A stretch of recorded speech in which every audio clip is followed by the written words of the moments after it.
Hello everyone, welcome to From Nowhere to Nothing, Ontological Oxymorons. I'm your host, Joel Bouchard, a graduate student in education, and with me is Mr. Norman Gayford, a professor of English and philosophy. What if I told you I knew a way to make you happier, able to sleep better, more satisfied with life, less stressed, and even in greater control of your environment? If it sounds like a cheat code for life, research says it kind of is. It explains more well-being than the top 30 studied personality traits and increases physical health along with a host of other positive attributes. The best part is you can use this upgrade for your life with no microtransactions or in-app purchases. All you have to do is be grateful. So again, our running joke is that we don't want to reveal our time frame, but it's shortly after Thanksgiving. So we're in the time frame.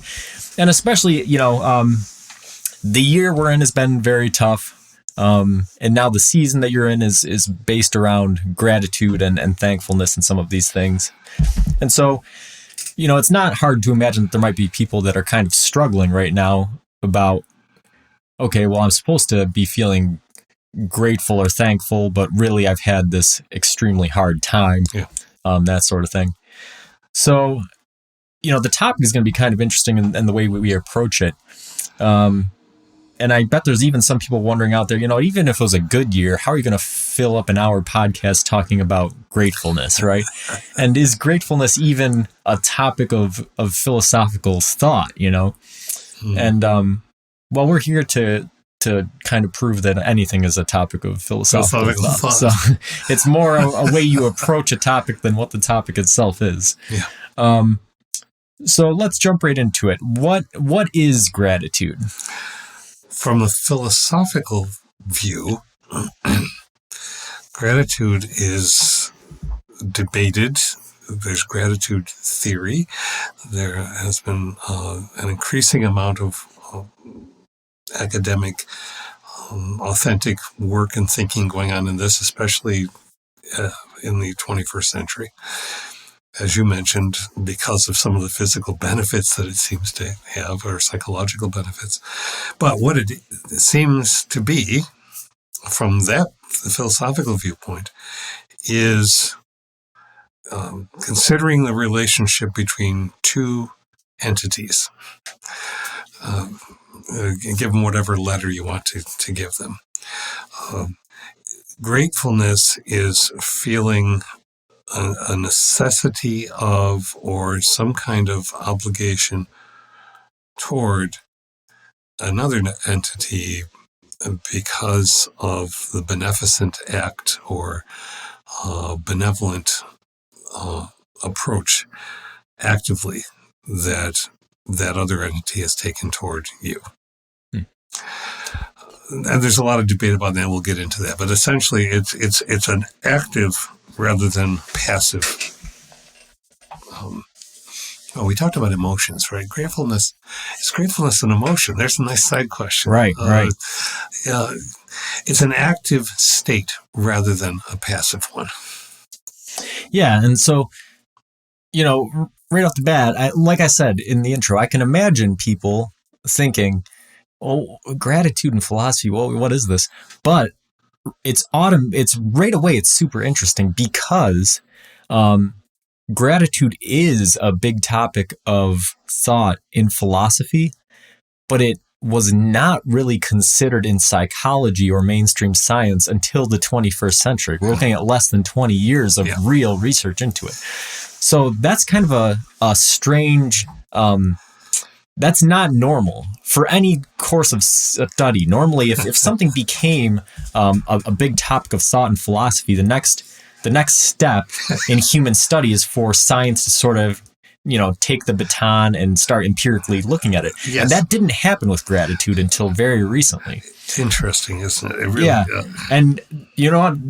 The biggest giveaway for that is here in the studio is that normally when we're talking about philosophy topics, you bring in a hard copy book. but today you have an iPad. I did. So you know that the research must be fairly recent. You are absolutely right, my friend. You'd be hard pressed to find a physical paper book that has any sort of research into gratitude in it. Right. Although I was tempted to bring Marcus Aurelius. Yeah. As meditations. Yeah, the beginning of Meditations has a strong focus. He actually goes through almost like a chronicle, a geological, or a chronicle of his family, talking about who he's indebted to for what reasons. I remember introducing the students to Marcus Aurelius in philosophy classes over the years, and at first, people, I can't even say his name, right? Well, yes, you can, and let's just work through it. But here's somebody who he's going to do something I think will surprise you, and I have them read that. And going down through that laundry list, essentially, to everyone he felt grateful. That's a pretty good guide, example to the definition. Yeah, and we should really, I've wanted to do it for a while, and we should do a little series on different philosophical schools of thought, because Stoicism is one of the most misunderstood ones. And especially when you think of Stoicism, people think a suppression or lack of all emotions. Yeah. And you don't get 2 pages into Marcus Aurelius Meditations before you realize, no, that can't be true. You know, it's more about, there's a control aspect, but there's not a denial. It's really an attitudinal control, but it is not I got to sleep on a rock without blankets in order to prove that I'm stoic or something. Mm-hmm. No. Right. So yeah, back to gratitude. You asked a really interesting question, which is, is gratitude an emotion? And that's another real fascinating part of it, is that depending on how you're looking at it, gratitude can be an emotion, something that you're feeling in a moment. It can be a mood, an actual state of, emotional being. And it can even be a personality trait. Some people are actually more inclined towards grateful behavior than other people. So really it plays a huge part of the entire human experience. It does. And there's an agency involved. Meaning, again, the philosophical idea of agency meaning one has the ability to act. You're an agent if you can take action of some kind, whether it's mental or physical. And so gratitude implies an agency. I choose to be grateful. Happiness is a state, and this is often the definitional that I've noticed. Dictionaries, standard dictionaries, sometimes will just say equate happiness and gratefulness, and it's no. You can feel happiness, you can feel gratefulness, but happiness, you sort of find yourself in the state, and gratefulness, you sort of make that decision, however consciously. But I will be grateful for this. Right. So yeah, let's look into that a little bit. So you talked about gratefulness and happiness a bit. I think there's 2 other ones that we should look at to sort of delineate what gratefulness is. Okay. What separates gratefulness from thankfulness? That's really interesting because it's a semantic issue that philosophers have undertaken a lot. Thankfulness often can be read as not an integral relationship. All right, what do I mean by that? You can be thankful that you didn't get on a plane that then experienced difficulty, had to land at some other airport and messed up everybody's trip. But you'd be hard pressed to say that was a gift that someone had given you. That was more of a turn of good luck or random statistical possibility, I suppose. So thankfulness sometimes is certainly toward someone else for something a person has done, and that's when it does link with gratitude. But when it's I'm thankful that something happened, and it's rather vague and nebulous, and really doesn't imply a relationship or an active presence. Okay.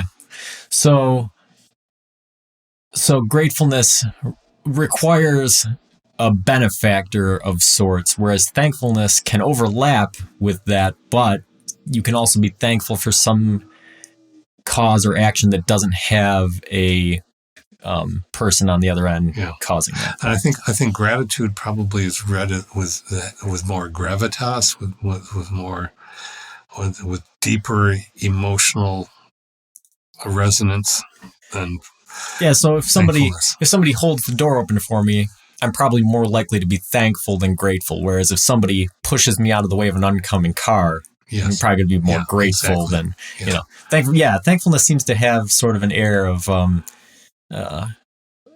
seems less serious, I'm going to give you an example. This is a story example, but stories are the best teachers, I think.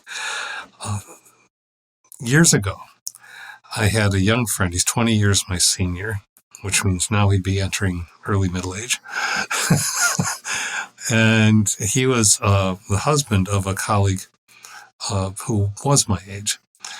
And he was from Qatar. And he came to this country with her. She took a job at the college that I worked at. They lived in our home for 7 weeks while they were finding places to live. And I remember very distinctly of many, many things about it. But one day, he was Muslim, and he whacked his head against the tall mantle on one of our fireplaces. And he said, "Thank you." And I said, "Saleh, what are you thanking?" And he said, "Allah was reminding me to be attentive." Well, he said, "Thank you." But that thank you contained a chain of gratefulness in a spiritual sense for being taught actively by God. That's sort of an interesting semantic or lingual thing, right? Mm-hmm. And language is weird because, so we just talked about,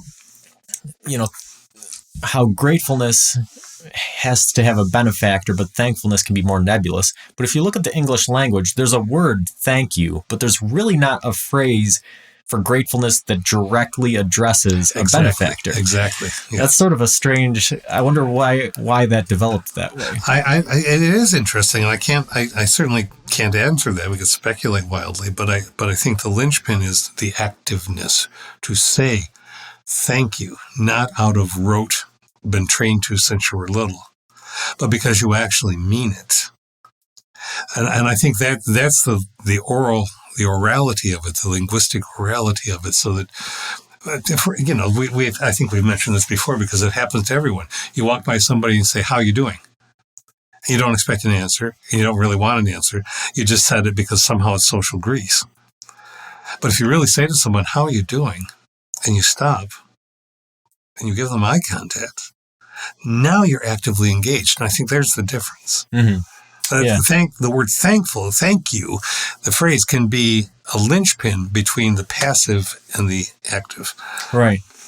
Okay. So the other emotion I think that we should try to separate from gratitude would be indebtedness. Mm-hmm.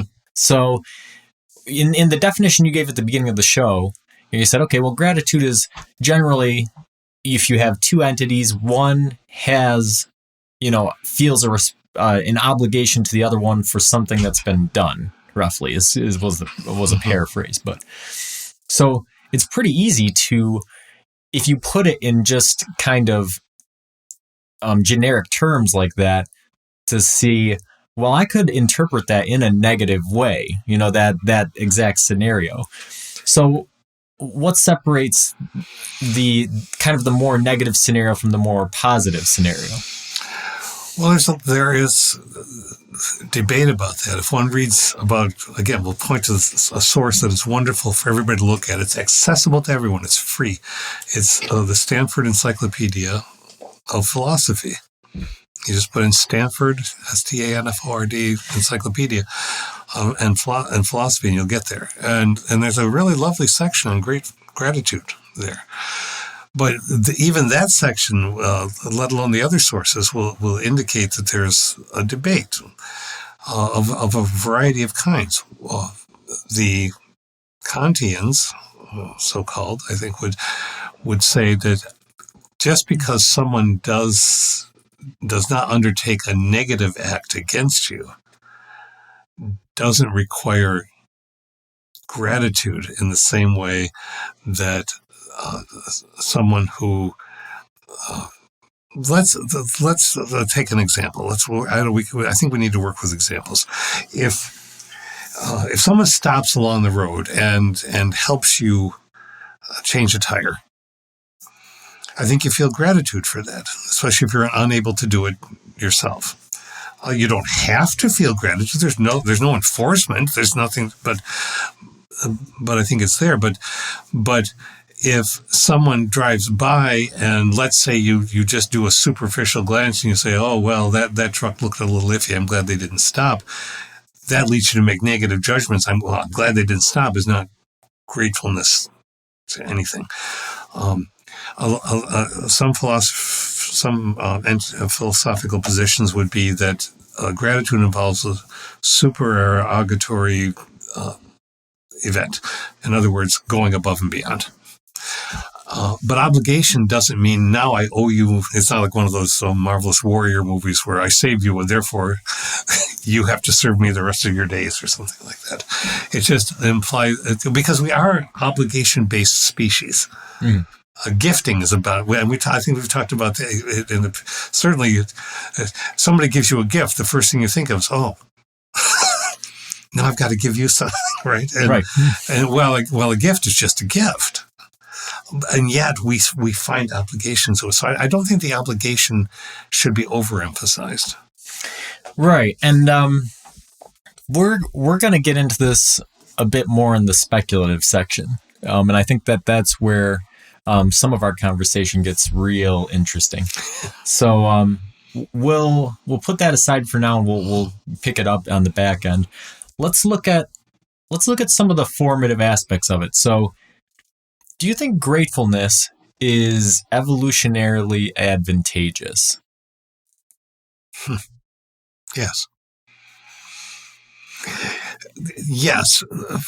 Going right back to your introduction. If it has physical, psychological benefit, it is evolutionarily advantageous. If it gives one more health or a reassessment of a situation, an ability to stand down, lower one's blood pressure, rethink, then yes, that's an advantage. So, yeah, and this is the one that I was sort of thinking of, and before the show was because, okay, you look at the positives and you have better well-being, better sleep, more altruistic behavior. And those things all sound great to modern humans. But if you think about early humans, really you could look at that, you could see some of those in negative lights and say, okay, well, you're actually less alert. You have a lower stress response. There's less of with altruism, your self-protective mechanisms are out. Mm-hmm. So those sound negative as well. And I think that where the answer lies in is who gratefulness is evolutionarily advantageous for. And so I think that while there are benefits for the individual, I think for the individual, it's kind of a give and take, whereas for society, it tends to be advantageous for the group. Yeah, for the collective. Yeah. Yeah. So I almost wonder if it developed as it had to develop as a group behavior, because as we talked about, you can't be grateful without a benefactor, without a relationship. But you can't, and see, and this where I think it's where some of the philosophical discussion goes is knocking back and forth the idea of can you be grateful to something inanimate? Mm-hmm. Well, pantheistic structures religion certainly are. If you're grateful to a body of water because it seems to stay for you, and let's look at a culture that has set itself up by an extensive body of water. They protect that body of water. Let's say they even have some kind of spiritual worship of or appreciation of that body of water. Why is that? Because the water is giving them life. And so it makes sense that people would be grateful to that water for its existence. Now, that's not an active beneficence of a humankind, but I think it's still understandable. Okay, so this brings up a big question here, which is understanding a benefactor's motivation necessary for gratitude?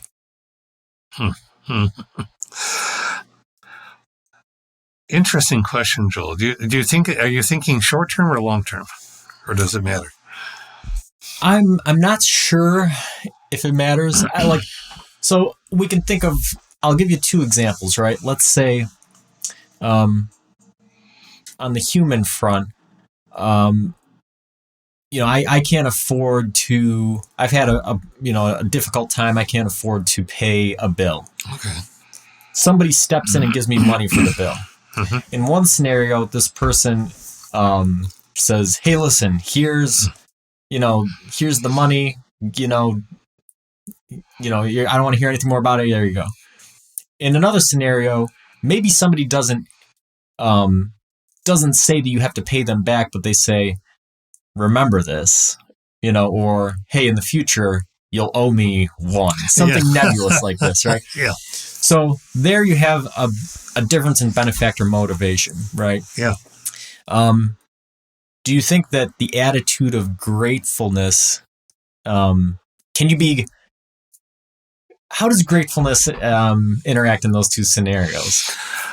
All right. So we're back to talking about obligation of one kind or another. We're talking about how one feels if one's fat has been pulled from the fire, so to speak, in that case. And your question is, so can you be grateful to both those people, and is the gratitude the same thing in both scenarios? Initially, I think you can be grateful for the kicking of the can, so to speak, down the road a bit. That doesn't remove the can, of course, but there's nothing that says that a beneficent act has to do that. I think that if there are all kinds of stipulations of pressures to make good, then that tips the balances into the capitalistically transactional obligatory relationship rather than the relationship of kindness or doing an act for its own, for the act itself. Right. So we're really talking about indebtedness again. And so is there an overlap between the two concepts? I think you've very adequately demonstrated that there is in those examples. Yes, if someone has in any other way than just given you a gift and said, "Here, I hope this helps," then there may be an obligation implied. And I don't think you just abandon gratefulness if there's an obligation, because because depending on how that gift has been offered or given, and yes, you think about the motivations of the person, because we are taught to think about motivations all the time. What am I getting myself into would be a standard response. But you probably aren't going to ask that if, in the immediate sense, the beneficent act has removed imminent, perhaps peril or pressure. Okay. All right. So that's looking at one. We've isolated one sort of variable there. So the benefactor doesn't have to be operating from completely altruistic motivations. There can be ulterior motives to the benefactor's actions, and you can still be grateful. And you can still be grateful. I mean, go to any sacred text and you'll find some variant of if somebody slaps you one way, turn your cheek and be slapped the other, which doesn't mean abuse. It's not the person saying, go ahead and abuse me. It's, I'm grateful for the moment of realizing my humanity. I can be more human. But then you get into a competitive thing. See, it's a very strange little walk along. If you think about it too much, I think it gets more and more complicated. Right. Which is what we do. That's what we're in the business of doing. That's what we do. So yeah, we'll take it a step further, because the scenario we just talked about was somebody doing something good for you, and somebody doing something good for you with the expectation of kind of recompensation in some way or another. But what about in a scenario where somebody may be trying to actively harm you, but by pure circumstance causes something good to happen? Let's say you've made somebody really mad, and as a result, they drive their car through your house, right? Yep. But the insurance company gives you twice as much money as you need to fix your house, so you ended up making good off of it. Can you be grateful to the person that smashed their car through your house? No, I don't think so. I think, but that goes back to my Kantian nature too. An act cannot be utilitarian if it is undertaken with negative intent, and I don't think that one might feel glad, one might feel a sort of momentary relief that something good turned out of it, or something seemingly good turned out of it. But that's not the same as gratefulness. I think that I won't say true, because that would be an astonishingly arrogant thing. I think that for me, the idea of gratefulness is that there is, in some way, a give and take in a relationship that is established, wherein no one is expecting anything, and both parties are actively involved in being concerned about each other. I think there's now by both parties, a person and an organization, a person and another person, a person and a spiritual view, perhaps. But I don't think that the immediate obligation kind of thing should be dominant, or it really works well if that's the dominant first thought. Right. Okay. So I've set the trap. Yeah, and I walked right into it. This is how I play chess too. Oh, that was an interesting move. Go ahead and kill my queen. So all right. So all of these questions have sort of laid the groundwork for something a bit deeper, which is coming back to our thought earlier. We talked about how we can be grateful maybe to, if you're pantheistic, to, some sort of natural element, or looking at a religious thing. Let's say Buddhist, for instance. Mm-hmm, right? mm-hmm. Now, if you correct me if I'm wrong, Buddhist philosophy, life is generally seen as being a pain, right, or a painful process. Right? There's suffering, yeah. Right?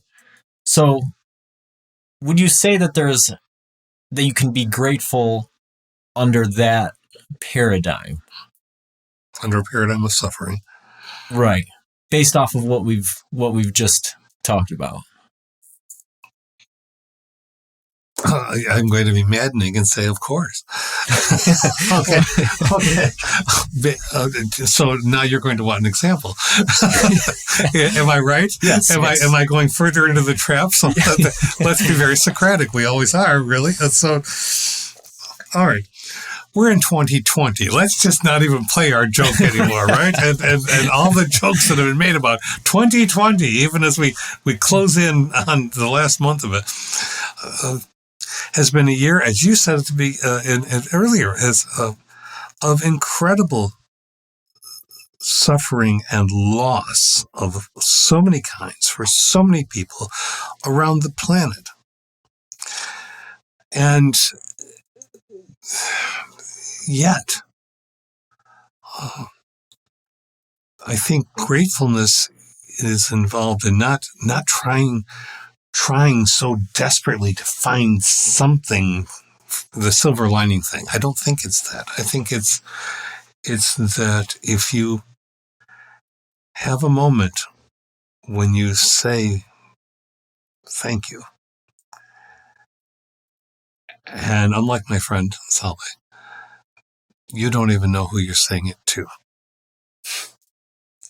Maybe you just had a quiet moment. You saw a heron flying. You realized that someone you care about is still there with you, or you realized that a relationship, you've still realized things about someone that you've lost.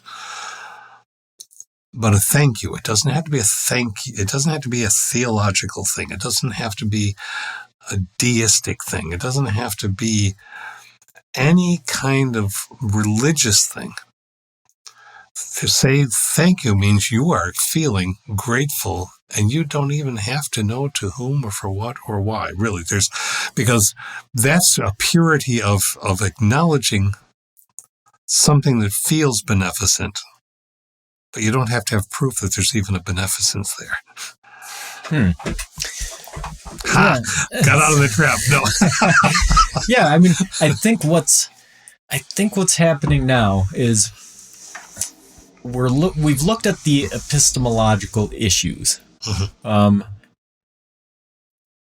relationships between a benefactor and a recipient, and all these different things, and now I think we're almost getting into a metaphysical kind of part of the discussion where we've talked about, okay, well, something there can't be like an ill will in order for there to be in order for it to be grateful. Well, that's what I'd argue. I would take it, I don't know. And it just raises questions because a lot of people there's phrases that float around that the universe is out to kill you, right? Yeah, you're right. So, and again, these are giving an anthropomorphized quality to something that, as far as we know, doesn't possess it. But the nature of the universe itself is very antagonistic to human life. And the natural world in general, staying alive, survival is an extremely difficult task. But at some point, I think everybody probably has experienced that, right? Where all of a sudden you have that moment and you're grateful, right? And I think that probably crosses space and time to some extent in culture, where even if you're from a very poor or a very dangerous part of the world, sometimes just escaping a predator, is enough to say, oh, thank you. Yes. Yeah. To who or for what? So now I guess the question there is where is the relationship? We talked about at the beginning that gratefulness has this relationship. Where is the relationship, do you think? You're right. We've gone from the epistemological to the metaphysical. The relationship, I think, is in recognizing or feeling as if one is recognizing, because you might not be sure, but it's the state of being. It's the recognizing that something has happened that has made you feel not just relief. If you're grateful, you're acknowledging in some way, if not a systematic or systemic thing, you're acknowledging that something happened. Something tipped. Small or large. You can be in a bad mood and almost inexplicably, you smell a scent, you hear something, you say that's a very sensual thing in some cases, and you say, "Whoa, thank you." Right. But I don't think that requires acknowledging or seeking out. I don't think there's not I've got to go find what the benefactor was. Why? So you can get more? That doesn't imply that itself belies the nature of gratitude and sends you right back into this indebtedness, obligatory kind of thing, which I think works against it. Yeah, I'm thinking about, from an anecdotal point of view, I'm thinking about the experiences I've had.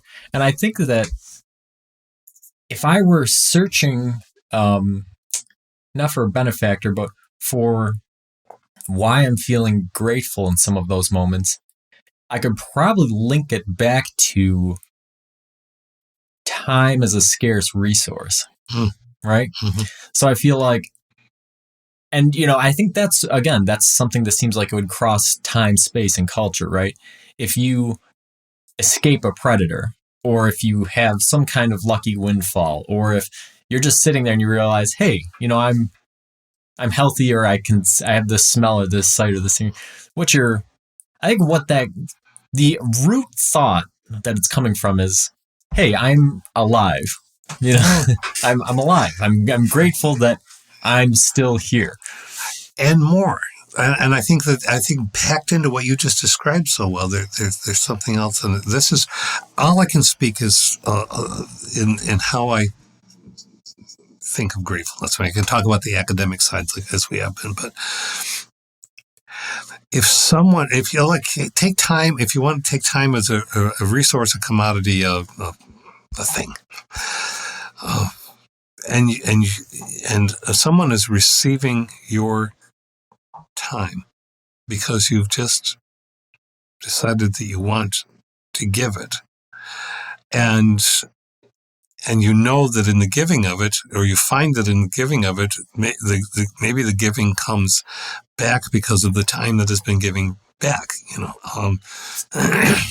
Not to put too fine a point on it, but as I've said before, this podcast that we do I'm ever grateful for this experience. I still get to, in some informal ways, perhaps keep teaching.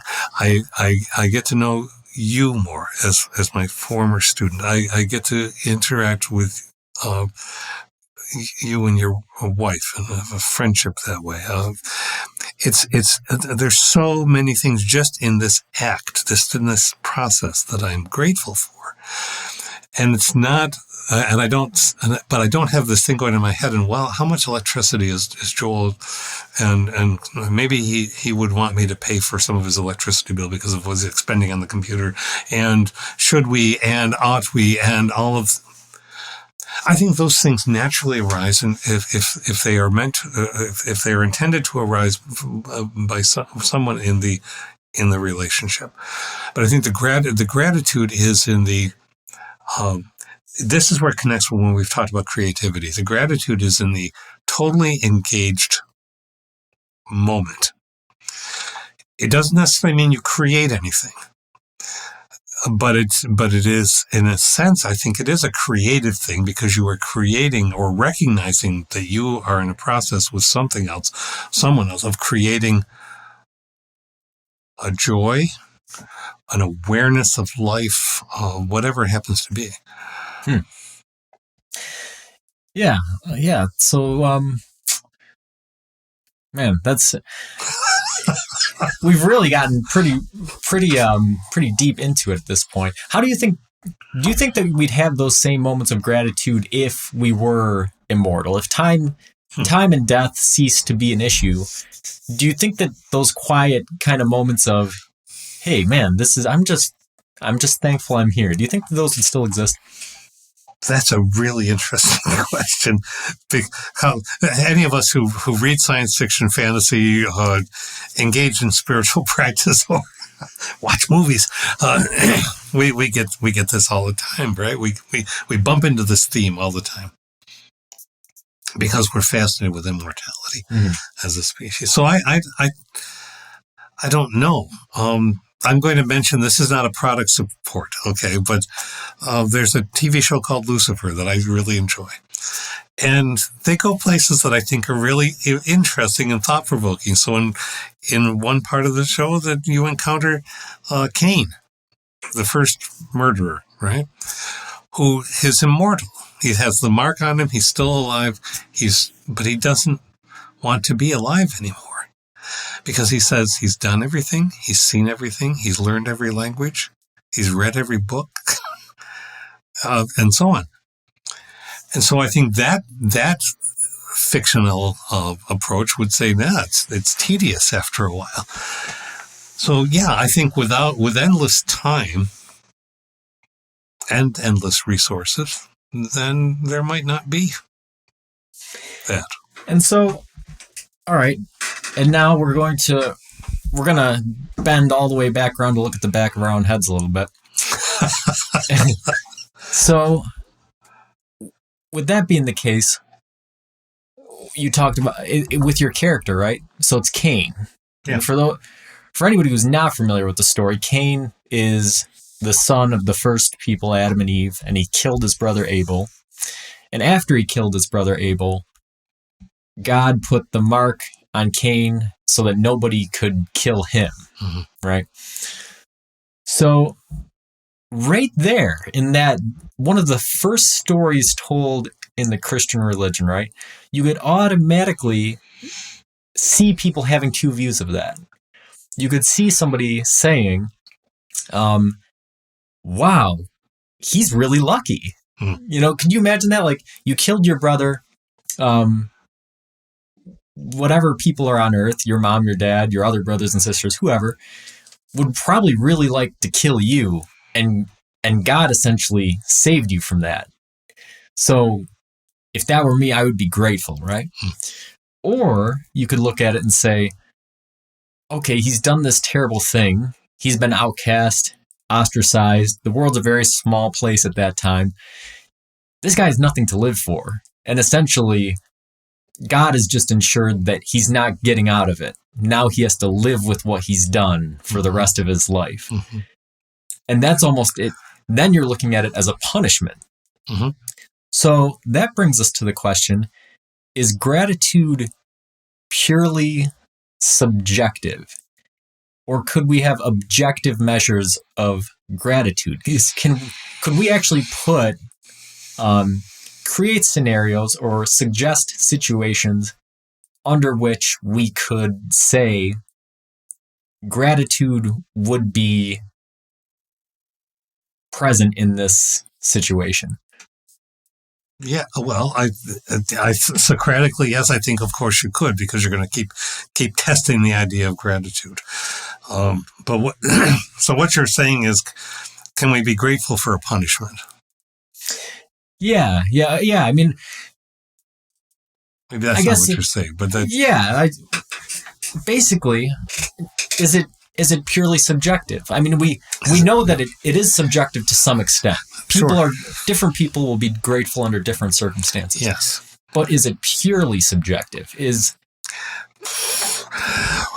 I don't think it is, but it requires drilling into the thought process to really examine why one is perhaps feeling that way. So instead of just experiencing it at the moment, if you can certainly examine it.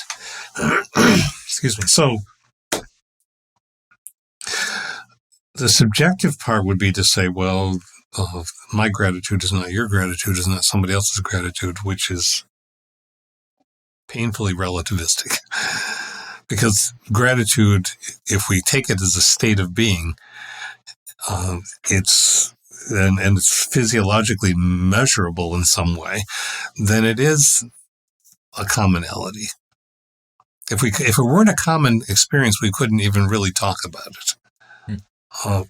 So I think that there's a subjectivity perhaps into how much one feels grateful, or for how long, of the duration perhaps. But I don't think it's entirely subjective, because if it is feeling the moment of beneficence, well, you can find the kids. Sometimes adult children will say, "Well, I never liked it, but I'm really glad my dad or mom made me do this or that." Mm-hmm. Right. So that's kind of a delayed gratitude, looking back at the reconceive story of one's life, not trying to be in the head of the person of the kid, but being in the head of the adult. And we always remake our narratives anyway, so who knows what was really going on, but that's a delayed gratification. Right. But I still think it's measurably, or the characteristics of it would be universal. Okay. So gratitude is part of being human. Yeah. Same. So what if we look at psychopathology? Like, if we had somebody who was narcissistic or a psychopath to such an extent, do you think that even those people at some point feel gratitude, or do you think there's a scenario under which there could be somebody who doesn't feel any gratitude at all? I think it's possible not to feel gratitude at all, because I think you can numb yourself. I think to be grateful, I'm going to start sounding like Mr. Miyagi or Yoda or something. To be grateful, you need to be aware of what you're doing and of how your acts might be beneficent to others. And it suggests a relationship. I think narcissists, now I'm not clinical anything, but just anecdotally, in our own experience, I think narcissists are unlikely to understand what gratefulness is. Because I'm grateful people pay attention to me today. But they aren't paying enough attention, so I need more attention. Well, that's not grateful. So gratefulness kind of necessitates understanding the chain of causality to an event. Because if something really good happens, if something really good happens and I have a psychopathology, I can say, I caused that to come about, mm-hmm. and that robs the gratefulness of it, mm-hmm. despite the fact that maybe somebody gave me something. Mm-hmm. It's funny, we were watching the Flintstones Christmas special last night. I didn't know such a thing existed. It does, and there were several points during the episode where Fred's taken over for Santa, right? Spoiler alert for a 43-year-old movie. Fred's taken over for Santa Claus, so he's trying to get presents to the kids of the world. He doesn't know what he's doing. And so he's trying to figure things out, and he never can. And so as he's trying to figure something out, Barney Rubble will give him the answer, and Fred says, "Yeah, you see, I told you I knew it." So he's trying to think of the reindeer's name. On Dasher, on Prancer. See, I told you I knew it. It's sort of similar if you have a psychopathology, right? You could imagine somebody where no matter what good things are happening, they're taking responsibility for the good things, and they're putting blame on people for things that may be their own fault. Yes. And a narcissist can never get enough. Right. So in that way, maybe gratitude is a purely subjective thing. Maybe it's completely dependent on your perspective or your view of what's happening. Maybe, but I still think that you are needing to be in a position of recognizing beneficence other than your own. I'm grateful to me because I give so much to everyone. Can you imagine somebody saying that? Right. I'm grateful to my foresight to be able to have done this for so many people because I'm so great. Nope. Well, I don't, and technically, there still might be a conception of gratitude because a narcissist may feel that they're owed gratitude. So they may do something and say, you should be grateful to me, even if they can't they can only experience gratitude from the benefactor standpoint and not from the recipient standpoint. And thus, okay, yes, I will give you that, but I don't think that that's meaningful gratefulness. There, how's that? I'm going to play with words. Yeah, that's not the right kind of gratefulness. Now I'm being moralistic. I don't. The benefactor. If you give something because you wanted to give it, there's an old friend of mine who happens to be a pastor, but it doesn't have to be a pastor saying this, so it's not linked to that. But I remember once when she said, when you give a gift, you don't get to tell somebody how to use it. It's out of your hands, it's given and done. If it was truly a gift, then it should be let go. And a narcissist can't let go of anything if it doesn't somehow bring them greatness. And so they can say, you should be grateful to me. That's moralistic. But why should I be grateful to you? Well, because I did this thing for you. Well, you didn't really do anything for me. You're just saying that you did. That's nowhere near. That's way off the chart. Yeah. So again, even this late in the episode, we're still trying to define it a little bit because we talked early in the episode about how benefactor motivations don't play into gratitude. You can be grateful to somebody even if they have ulterior motives for providing you with a benefit. But also, from the benefactor's standpoint, you can't ask somebody to be grateful to you if you're trying to dictate the circumstances of what you're doing. Would you say that that's true? Yeah, if you're asking somebody to be grateful to you, you've pretty much demolished any hope of having had a beneficent experience. Do you think you can ask somebody to be thankful for what you've done? Do you think that you can delineate it there? I think you can teach a child to say thank you when food is handed to them or when they receive something as a matter of politeness. But now we're at the social grease level. Again, I think it has to be intentional. And I don't think that if you do something and you say, I'm doing this so you'll be thankful to me, that you've engaged in any kind of gratitudinal relationship. Now, you haven't engaged in a beneficent relationship as far as I'm concerned. Right. That's just me. And the definition of beneficent is kind of sort of a linchpin of the whole conversation.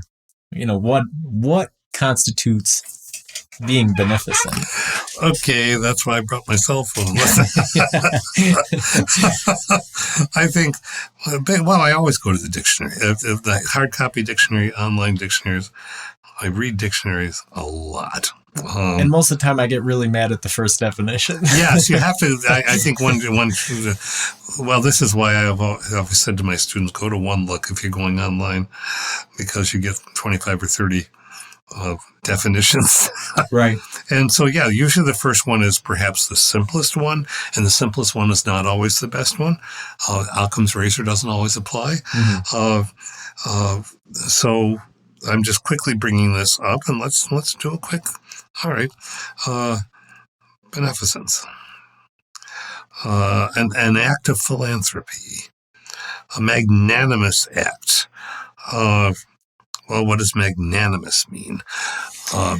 Because this does have this has pretty big implications for the conversation, because higher education, for instance, right? Philanthropy. Yes.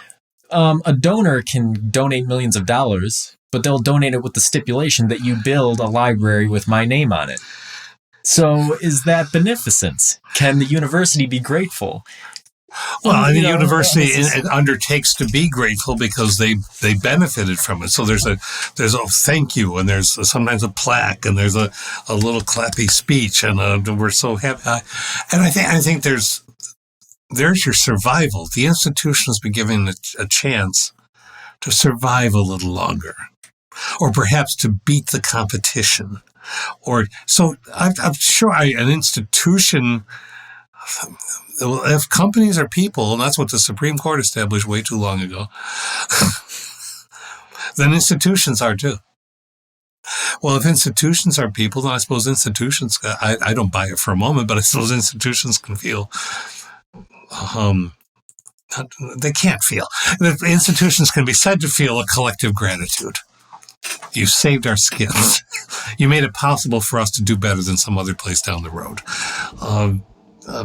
Thank you for providing this. So I can't argue that that's not some level of gratitude. I just don't think it's the most meaningful kind. Right. And I think based upon our previous discussion, it's pretty clear that it's not, especially because this is a big problem in higher education because, most donors who are donating millions of dollars, they do want something new and shiny with their name on it. But the problem is if they don't allocate, money to some of the more mundane and less glamorous tasks, such as upkeep or maintenance or these sorts of things, then universities have a hard time utilizing them. Beneficence yes, exactly. You've said that well. So beneficence is a concern for the welfare of something. So a beneficent act is an act undertaken to help someone or something do better. And so in that way, there is a gratitudinal kind of thing set up. I think that then we cross into altruism. The argument, can you ever be completely purely altruistic? And even if you have a little glimmer of a good feeling about doing something, that would violate being purely altruistic. You gain something from it. You gained a good feeling. All right. So a donor gives $2 million to a college and or any place and says, but would you put my family name on this because I want us to be remembered? I get it that people do that, but I think that lowers the altruistic nature of it. Right.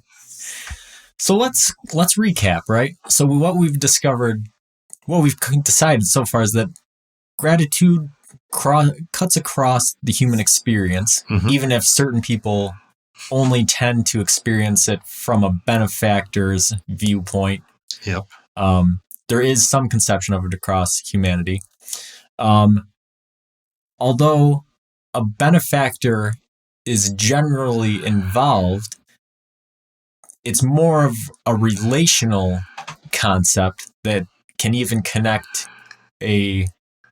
somebody who's benefiting to a sense of the universe or time or some more metaphysical concepts as opposed to a relationship with an entity, with a person. Yeah. It's more of a relationship with an entity or a concept, and a grateful feeling of kind of survival or, of a sense of being. Yeah. Yeah, we've covered a lot. We've kind of been all over the place. We have been.